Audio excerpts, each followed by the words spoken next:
नमस्कार दोस्तों, आपका स्वागत है आपके अपने YouTube channel Gyanshala with Nikhil में। तो दोस्तों, आज के इस वीडियो में हम HCF से रिलेटेड कुछ क्वेश्चन देखेंगे।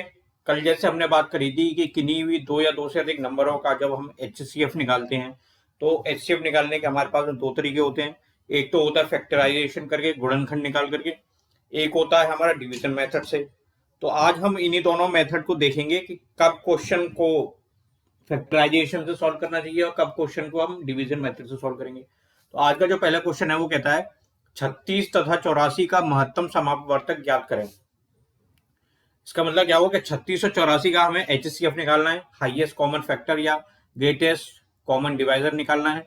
तो हमें पता है कि जब हमारे पास में दो छोटी छोटी संख्या दे रखी हो और उनका हमें HCF निकालना हो तो हमारे लिए जो सबसे अच्छा ऑप्शन होता है दोनों में से, डिवीजन मेथड और फैक्टराइजेशन मेथड में से जो सबसे बेस्ट ऑप्शन होता है वो होता है फैक्टराइजेशन मेथड का।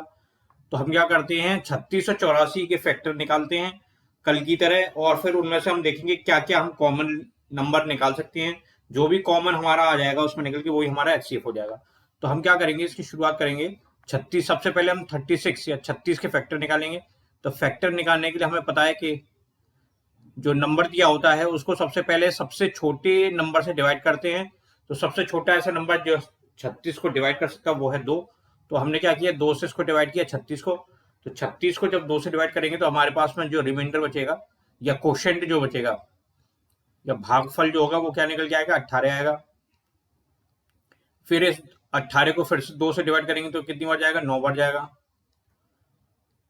फिर अब ये 9 जो है वो 2 से डिवाइड नहीं हो सकता, लेकिन ये 3 से डिवाइड हो सकता है। तो अब हम इस 9 को 3 से डिवाइड करेंगे। तो 3 से जब इस 9 को डिवाइड करेंगे तो हमारे पास में कितना भागफल निकल के आएगा, 3 भाग निकल के आएगा, 3 भागफल। फिर इस 3 को पुनः 3 से डिवाइड करेंगे तो कितना भागफल आएगा, 1। अब जैसे यहाँ पे 1 आ गया तो हम अपना डिवीजन जो है या भाग देने का जो तरीका होता है उसको हम यहीं पर रोक देते हैं।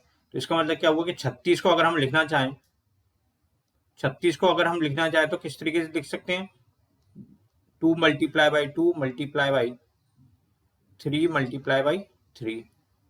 ऐसे ही अब हमें 84 के देखने फैक्टर। तो 84 के फैक्टर निकालने के लिए भी हम वही करेंगे, सबसे छोटे ऐसे नंबर से डिवाइड करेंगे जिससे 84 का डिवाइड हो सके। तो हमने देखा कि 84 एक इवन नंबर है। तो इवन नंबर को अगर हम 2 से डिवाइड करें तो वो इवन नंबर 2 से डिवाइड हो सकता है। तो हमने क्या किया, 84 के जब हम 2 से डिवाइड करेंगे तो हमें क्या मिलेगा, भागफल या क्वोशिएंट क्या मिलेगा, 42। फिर ये दोबारा 2 से डिवाइड करेंगे इस 42 को तो कितनी बार जाएगा, 21 बार।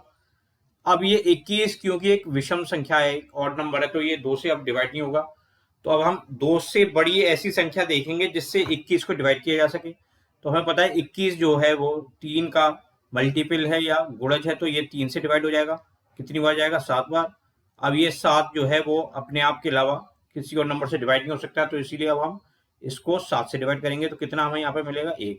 तो इसका मतलब क्या हुआ कि हम 84 को भी मल्टीप्लाई के फॉर्म में ले सकते हैं। तो क्या लिखेंगे, 2 multiply by 2 multiply by 3 multiply by 7। अब हमें जब HCF निकालना होता है तो हम क्या करते हैं, इन फैक्टर्स में से उन नंबर को लिखते जाते हैं जो दोनों में ही कॉमन आ रहे हो। तो हमने देखा यहाँ पे यहाँ से एक 2 ले उठा सकते हैं, तो यहाँ से भी एक 2 उठा सकते हैं। इसका मतलब क्या हुआ, 2 यहाँ से कॉमन आ गया तो ये यहाँ लिख दिया। फिर हमने लगाया मल्टीप्लाई का साइन। फिर हमने देखा यहाँ पे 2 दे रखा है और यहाँ पे भी 2 दे रखा है, तो इसका मतलब क्या है, 1 2 और आ जाएगा कॉमन, तो यहाँ पे 2 लिख लिया। फिर मल्टीप्लाई किया। फिर हमने देखा यहाँ पे 3 है, तो अगर हम यहाँ से 3 लें तो यहाँ से भी हमें 3 मिल जाएगा। तो इसका मतलब क्या हुआ, दोनों में 3 कॉमन आ रहा है, तो यहाँ पे भी हमने 3 लिख लिया। अब हम जब यहाँ देखेंगे अगले 3 को, 36 में जो अलग से जो 3 बचा हुआ है, तो अगर हम इस 3 को यहाँ से उठाने की कोशिश करें तो हमें यहाँ पे 3 नहीं मिलेगा। इसका मतलब क्या हुआ कि ये 3 जो है वो कॉमन नहीं है। तो इसका मतलब क्या हो गया, इस 3 को नहीं लेंगे हम यहाँ पे। फिर हम यहाँ देखेंगे 84 में, तो 84 में हमारे पास में बचता है 7।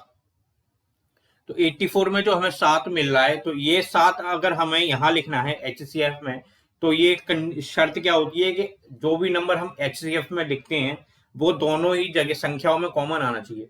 तो हमारा 7 यहाँ पे मिल रहा लेकिन यहाँ नहीं मिल रहा। इसका मतलब क्या हुआ कि यहाँ पे भी 7 नहीं लेंगे HCF में। तो इसका मतलब क्या हुआ, हमारा जो HCF बना हुआ आया 2 गुणा 2 गुणा 3, जिसकी वैल्यू क्या निकल के आती है जिसकी वैल्यू निकल के आती है 12। इसका मतलब क्या हुआ कि 36 और 84 जो है इनका अगर हम HCF निकालने की कोशिश करें, महत्तम समापवर्तक निकालने की कोशिश करें, तो वो क्या निकल के आएगा 12। ऑप्शन नंबर सी हमारे इस क्वेश्चन का आंसर हो जाएगा। अब हम चलते हैं अपने अगले क्वेश्चन की ओर। क्वेश्चन नंबर 2 कहता है 204, 1190 और 1445 का महत्तम समापवर्तक ज्ञात करना है। तो अभी तक हमने जितनी भी संख्याएं देखी थी, या आज वाले पहले वाले क्वेश्चन में या कल वाले क्वेश्चन में हमने जब HCF निकाला था, तो हमने दोनों संख्याएं छोटी छोटी देखी थी। लेकिन अब क्या है, इस क्वेश्चन में 3 संख्या दे रखी है और तीनों की तीनों बड़ी संख्याएं हैं। फैक्टर जब हम निकालने बैठेंगे इनके, तो इन फैक्टर को निकालने में ही हमारा बहुत सारा टाइम लग जाएगा, फिर हमें उनमें से HCF निकालना होगा। तो जब भी ऐसा कोई क्वेश्चन आ जाता है जिसमें जो हमें संख्या दे रखी होती है वो बड़ी दे रखी होती है, ऐसी संख्याएं दे रखी होती हैं जिनका फैक्टर निकालने में हमें ज्यादा टाइम लगता है, तो वहां पे हम क्या करते हैं, वहां पे हम डिवीजन मेथड का प्रयोग करते हैं। अब हम सीखेंगे इस क्वेश्चन में कि डिवीजन मेथड से कैसे HCF निकाला जा सकता है, कैसे महत्तम समापवर्तक निकाला जा सकता है। तो हम क्या करते हैं, जब भी हमारे पास में बड़ी संख्या दे रखी हो, जैसे मान लीजिए यहाँ पे 204 दे रखी है, 1190 दे रखी है, 1445 दे रखी है, तो इनमें से सबसे बड़ी जो दो संख्या दे रखी होंगी 1190 और 1445, इनका हम भाग करते हैं। कैसे करते हैं, तो 1445 का हम भाग करेंगे, देंगे किससे, देंगे 1190 से। तो 1445 का भाग देंगे हम 1190 से।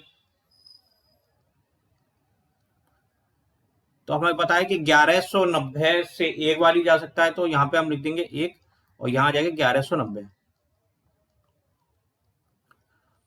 अब यहां बचेगा 5, 14 में से 9 घटाएंगे तो बचेगा 5 और 3 में से घटाएंगे तो बचेगा 2। अब ये 255 जो है ये एक तरीके का भाजक बन जाएगा।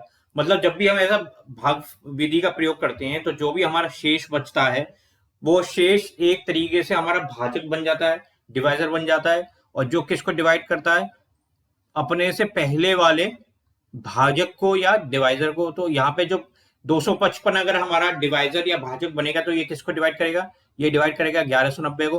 तो 1190 का जब हम इसमें डिवाइड करेंगे तो हम देखेंगे कितनी बार जा सकता है। अगर ये 5 बार जाएगा तो देखें, 5 बार नहीं जाएगा तो ये जाएगा 4 बार।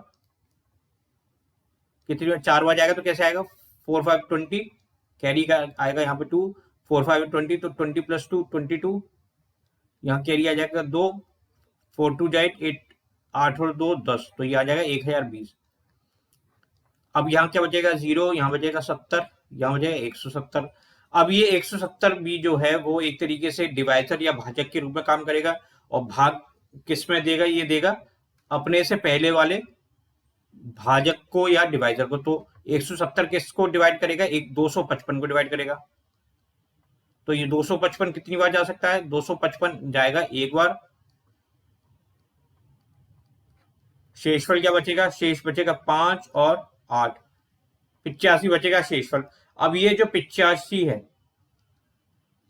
ये 85 अगर भाजक बनता है, या हाँ भाजक बनता है, तो ये किसका भाग, किस में भाग देगा, ये देगा पहले वाले भाजक में। तो 170 का यहां से डिवाइड करेंगे, कितनी बार जाएगा, ये 2 बार चले जाएगा। अब जैसे यहाँ पे रिमाइंडर 0 मिल जाए तो इसका मतलब क्या होता है कि हमारा जो HCF है या महत्तम समापवर्तक है वो कौन सा निकल के आएगा, ये वाला निकल के आएगा। जो अंतिम भाजक होगा, जब भी रिमाइंडर हमारा 0 मिल जाए तो अंतिम भाजक जो होता है वही HCF बन जाता है। तो इसका मतलब क्या होगा, 1190 और अगर हम 1445 का भाग HCF देखें तो क्या निकल के आएगा 85। अब हमारे पास में 3 नंबर की जगह 2 नंबर बचे, 204 और 85। अब हमें इनका HCF निकालना है। तो इन दोनों नंबर का भी हम HCF निकालेंगे तो डिवीजन मेथड का प्रयोग कर सकते हैं। तो हम क्या करेंगे, 85 से डिवाइड करेंगे 204 को। तो 85 से जब हमने डिवाइड किया 204 को, कितनी बार जा सकता है, ये 2 बार जाएगा तो कितना आएगा 170। शेष कितना बचेगा 4 और यहां बचेगा 3।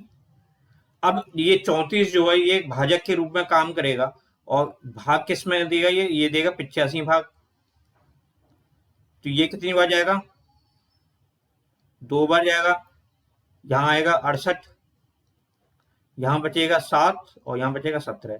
अब ये 17 जो है, ये 17 जो है ये किस एक भाजक के रूप में काम करेगा फिर से, और किस में भाग देगा ये भाग देगा अपने से पहले वाले भाजक में। तो यहाँ 34 आ जाएगा।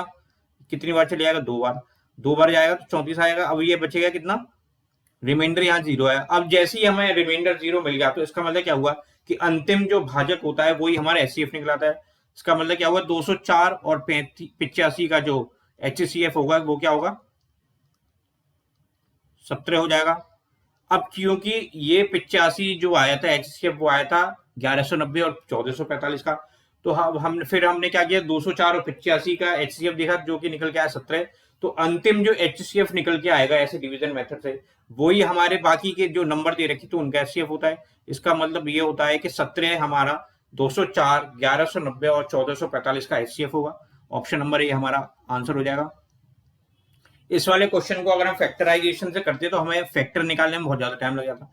इस क्वेश्चन में ये है कि आपको अगर डिवीजन करने का तरीका समझ में आएगा कि हम डिवीजन किस में करते हैं तो इसका आंसर बहुत आसानी से निकल सकता है। हमें क्या करना होता है? 3 या 4 जो भी नंबर दे रखे होते हैं उनमें से सबसे पहले उठाते हैं बड़ी वाली संख्या को, फिर उन बड़ी संख्या में से जो छोटी संख्या होती है उसको भाजक बना करके बड़ी संख्या में भाग देते हैं। जो शेषफल आता है उसको फिर नया भाजक बना लेते हैं, और जो पुराना वाला भाजक होता है उसको हम बना लेते हैं संख्या, तो संख्या में भाग दे देते हैं। ऐसी जितने शेषफल निकलते जाते हैं, शेषफल जितने निकलते जाते हैं उन शेषफल को एक भाजक के रूप में इस्तेमाल करते हैं और पिछले वाले भाजक को संख्या के रूप में इस्तेमाल करते हैं। और जब तक हमारा रिमाइंडर या शेषफल 0 ना मिल जाए, 0 ना मिल जाए, तब तक हम ऐसे भाग देते रहते हैं। और जैसे ही हमें रिमाइंडर 0 मिल जाता है, जैसे यहाँ पे हमें 17 में मिला था 0, 85 में मिला था 0, तो जैसे ही हमें रिमाइंडर 0 मिल जाता है तो जो अंतिम भाजक होता है, जैसे यहाँ पे 85 हो गया, यहाँ 17 हो गया, वही हमारा फिर अंतिम भाजक जो होता है वही हमारा एचसीएफ बन जाता है। तो इस क्वेश्चन का हमारा एचसीएफ जो निकल गया है 17 निकल गया है। अब इस डिवीजन मेथड को एक बार और करके देखते हैं दूसरे क्वेश्चन में। तो क्वेश्चन नंबर 3 क्या कहता है? 2923 तथा 3239 का महत्तम समापवर्तक ज्ञात करना है।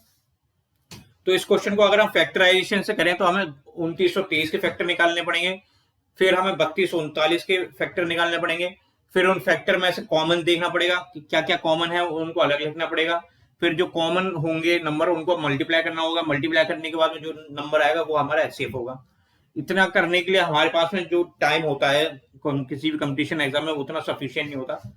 तो हम क्या करते हैं, जब भी लंबी संख्या दे रखी हो, बड़ी संख्या दे रखी होती है तो हम डिवीजन मेथड का प्रयोग करते हैं। डिवीजन मेथड में टाइम कम लगता है लेकिन थोड़ी सी सावधानी बरतनी पड़ती है कि हमें ये देखना पड़ता है कि हर अगले स्टेप में भाजक और संख्या क्या होगी। तो हम क्या करते हैं इसमें, क्योंकि हमारे पास में 2 ही संख्या दे रखी है तो हम क्या करेंगे, बड़ी वाली संख्या जो है 3239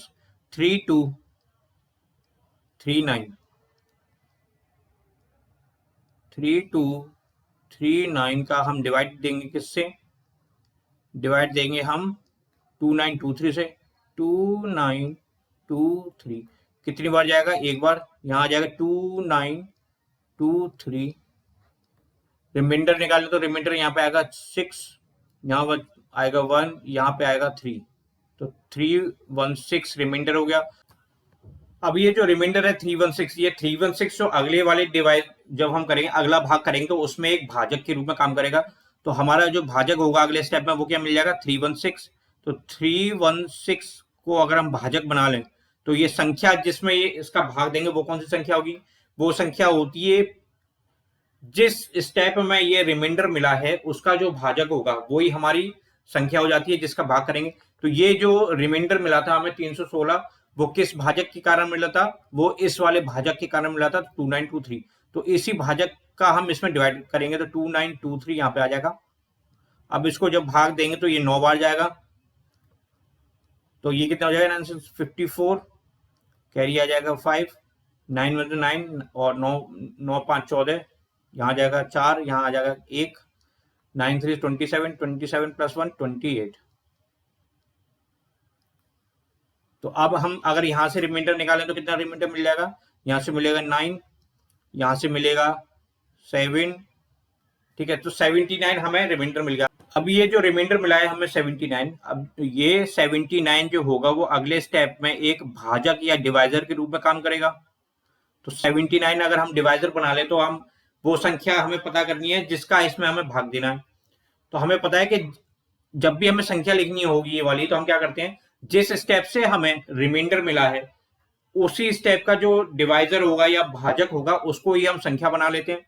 तो ये जो 79 हमें रिमाइंडर या शेषफल मिला था वो इस 316 के कारण मिला था। तो 316 जो भाजक था उसी स्टेप में हमें 79 एज अ शेषफल मिला है। तो हम क्या करेंगे, इस 316 को ही हम वो संख्या बना लेंगे जिसमें हमें 79 से भाग देना है।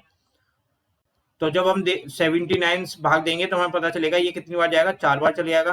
तो ये हम बचेगा 6 7 9 4 36 होते हैं, 36 का 3 यहाँ जाएगा और 6 यहाँ लिख दिया। यहाँ बचेगा कितना, 3 7 4 28 28 और 3 31। तो यहाँ पे क्या हो गया, रिमाइंडर 0। अब हमें पता है कि जैसे ही हमें रिमाइंडर मिल जाता है 0 तो लास्ट वाला जो भी हमारा डिवाइजर या भागफल होता है वही हमारा एचसीएफ हो जाता है। इसका मतलब क्या हुआ, अगर हम एचसीएफ निकालें या एचसीएफ हमें बताना हो 2923 और 3239 का, तो क्या निकल के आएगा, जो लास्ट वाला जो हमारा भाजक या डिवाइजर होगा वही हमारा एचसीएफ हो जाता है। तो एचसीएफ क्या हो जाएगा, 79। ऑप्शन नंबर डी हमारा इस क्वेश्चन का आंसर हो जाएगा। तो ये जो 3 क्वेश्चन मैंने आज आपके सामने सॉल्व किए हैं, इनमें से पहला क्वेश्चन जो था वो फैक्टराइजेशन से किया, आखिरी के दोनों क्वेश्चन डिवीजन मेथड से किए, जिससे कि आपको इंट्रोडक्शन मिल सके, आपको पता चल सके कि कब हमें फैक्टराइजेशन मेथड का यूज करना है, कब हमें डिवीजन मेथड का यूज करना है। और कल जो हम इस टॉपिक से क्वेश्चंस देखेंगे वो थोड़े कुछ प्रीवियस ईयर क्वेश्चंस होंगे, थोड़े से आज के क्वेश्चन से थोड़ा सा लेवल जो होगा वो थोड़ा सा और हाई होगा, क्योंकि ये जो टॉपिक है इससे जब क्वेश्चन पूछे जाते हैं पेपर में तो थोड़े से हाई लेवल के क्वेश्चन पूछे जाते हैं। तो मैं आशा करता हूं आपको ये वीडियो आज की पसंद आई होगी, इंफॉर्मेटिव लगी होगी और इन क्वेश्चन से आपके थोड़े से कॉन्सेप्ट क्लियर हुए होंगे, रिवीजन हुआ होगा आपका। तो प्लीज इस वीडियो को लाइक कीजिएगा, शेयर कीजिएगा। चैनल अगर अभी तक आपने सब्सक्राइब नहीं किया तो प्लीज चैनल को सब्सक्राइब कीजिएगा, चैनल जिसका नाम है Gyanshala with Nikhil. Thank you, have a nice day.